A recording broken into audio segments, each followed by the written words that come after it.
So people don't realize this, but like you have to lose about half the hairs before you notice thinning. So, you know, you could have 60% of hairs and not really notice that it's thin yet. The fact that you're starting to see through a little bit here means you've actually had a decent amount of hair loss. Okay, but the good news is we can thicken this up medically. You know, I'll tell you about the blend. Okay, I'm not going to say whether or not this guy's right or wrong because I don't know. But I will say that if you're considering anything related to male stuff ever, that might mean TRT, it might mean hair transplant stuff. If you are ever considering stuff like this, you need to do a lot of reading on your own first. Go read Reddit threads, go read reviews, people do before you ever step into any of these clinics. Because as soon as you step into one of these clinics, remember, they might be physicians and doctors and all this, but this is cosmetic stuff. Their goal is to sell you whatever the they think they can get you to buy. That's it. So like you can measure something and it could end up being completely fine, but they'll tell you like, oh, you know, I'd recommend doing this and blah, blah, blah. Their goal is to just sell you shit. Always be aware of that, okay? If the first time you've ever considered a particular procedure or the first time you've ever considered you've had a problem is after stepping into one of these offices and getting their take on it, they're always going to try to sell you shit. Always be careful of that. Always be careful of that. All my homies in here wanting to get jacked and thinking TRT, I'm on it, rest of my life, it fucking blows. I've heard several young dudes recently wanting to do it and it's baffling. Well, if people want to do TRT for cosmetic reasons, it's to grow muscle, understanding that there's probably going to be some drawbacks. But if you're on TRT and you're saying it blows, then you probably should reconsult with your physician. Like if you're on TRT, it should be making you feel a lot better because it's alleviating a low testosterone problem from before. That shouldn't make you feel worse. This is our light test to basically see what we can see through, you know? So let's see how far we can see through. So we're actually going to go in between all these guys all the way back to here. Also, here, that's just a question. I don't know much about like the hair restoration. Do they normally just eyeball this kind of stuff? Because when I went in to get my to get a shot for my the alopecia areata stuff, he had like a little tool thing that he stuck here and he could go through and like super magnify and look at like all the hair follicles and stuff. He didn't really eyeball any of it. I mean, he did initially, but then he took a thing and he actually went and he looked at it. Did they just like eyeball the hair and say? Oh, and he was also really honest when because I think I asked him too. I was like, oh, do you think like my hairline is fine right now? He's like, oh, I don't know. I'd have to see what it looked like before. Like that's what he said. He said it looks fine, but like it depends on what it was like before. If you feel like there's been significant loss.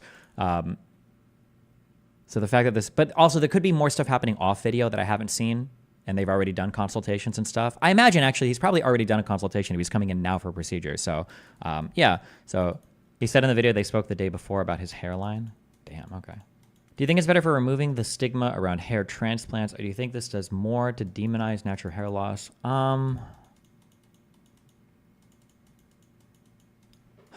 don't know. I feel like I think I'm generally in favor of things with like functional gains, but like for aesthetic stuff, when it comes to like surgeries and whatnot, if you're like curing an underlying medical condition or something and it helps appearance or whatever, I think that's okay. When it comes to hair transplants, I mean, I don't have like strong feelings on this. Like I generally lean against it, but it's not like on a huge level. I will say though that like, if you think it's fine for guys to get hair transplants, you can't really criticize women for getting like nose jobs and stuff, right? What about LASIK? LASIK, I think, is a functional gain. It's not a cosmetic gain. You had Invisalign. I think that Invisalign or braces are big functional gains. They also cosmetically help as well. Although for me, I didn't need that much of a cosmetic bump because it wasn't even that noticeable. But like, I don't think I would ever bleach my teeth or do any teeth whitening stuff because I think that there's no functional gain there. One of the really annoying things about this twisted tooth on the bottom that was twisted wasn't really that it looked bad. It was that every single time I went to the dentist, I would always have tartar on the back of that tooth because it was really hard to floss it. Because anytime I would try to get floss in, they would get cut and it would just get destroyed. What is a functional gain? If you've got teeth that are like twisting or that are a little bit in your mouth, then it can lead to, you can have issues brushing, you can trap bacteria and stuff in there. And then as you get older, those types of problems only get worse. So if you have the ability to alleviate it, I think you probably should.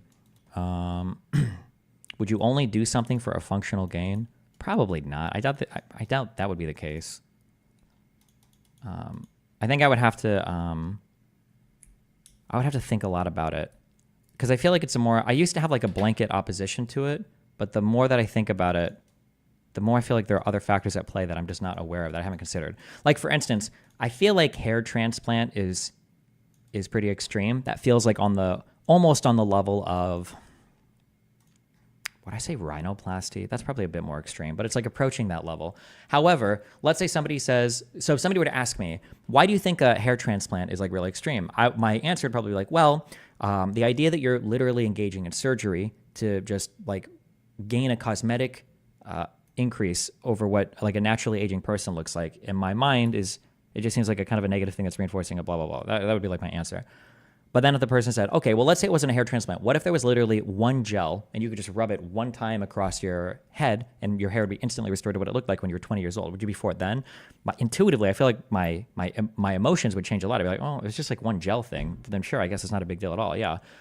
But then that makes me think that my original position isn't as defined by like beauty standards or anything like that, but rather like what is the level of intervention that I think is okay for a cosmetic gain, which means that I'm probably caring more about like potential. I don't know. I'd have to think about it more. I haven't like super deeply interrogated these beliefs of mine. So you're gonna inhale, exhale, right? So you're gonna inhale through the white tube, hold it for about 5 seconds, and then exhale, and it'll filter through the pink tube. Okay. Sound good? Do it about 4 or 5 times.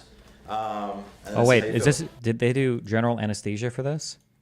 If you have a carnivore diet, you don't need to brush teeth, assuming you only drink water. I don't know if that's true, number one. And number two, if you do only carnivore, you need to be eating a lot of different types of meat, meaning like livers and like kidneys and stuff like that. And then number three, you need to, you also have to be careful when you, like if you eat only meat, but you're using like barbecue sauce or some shit as well, then you're also like introducing sugars and stuff. I don't remember if just meat-based stuff can lead to the bacteria in your mouth. I don't know if that only comes from sugar or not. Why would you want to go under general anesthesia for this? That is actually dangerous. General anesthesia is not that dangerous, I don't think. At Destiny, looking like a healthier/younger version of yourself with no health risks is different than injecting toxins to look completely different. First of all, when you say toxins, that's kind of a loaded word. Like alcohol is toxic, like anything injected in the wrong place can kill you. It's kind of a dumb, like it's not used as a toxin when they inject it. Somebody's going to say, well, actually, Botox is paralyzing your muscles, so that's kind of toxic. Also, but when you talk about like hair stuff, you're just doing that to look better. You don't look, it has nothing to do with your health. Like having more or less hair doesn't make you more or less healthy. There's no linkage whatsoever with that. After a hair transplant, you need to take finasteride, which is a lot of health risks. Well, what, for the rest of your life, or? Wouldn't you factor in the confidence boost and how people treat you into a hair transplant? Yeah, sure, but those things are all like aesthetically related, right? Thoughts on body hair aesthetically for guys? I don't know. I don't know if anybody cares. I have no idea. I'm sure some people have preferences, but I don't think it's a big deal one way or the other.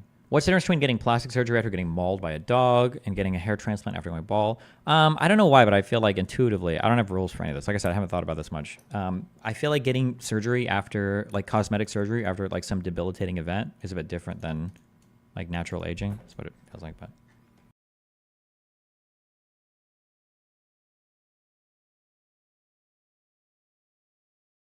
If people with insecurity issues about their nose/hair/wrinkles claimed that their issues are similar to gender dysphoria, how can you justify being against non-corrective procedures?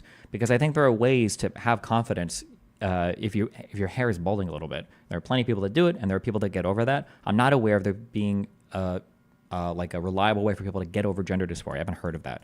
If therapeutically that was possible, like I shouldn't say therapeutically, and just in therapy that was possible, then you would say, yeah, you should do that instead of drugs. But it doesn't seem like that's the case. That's the difference.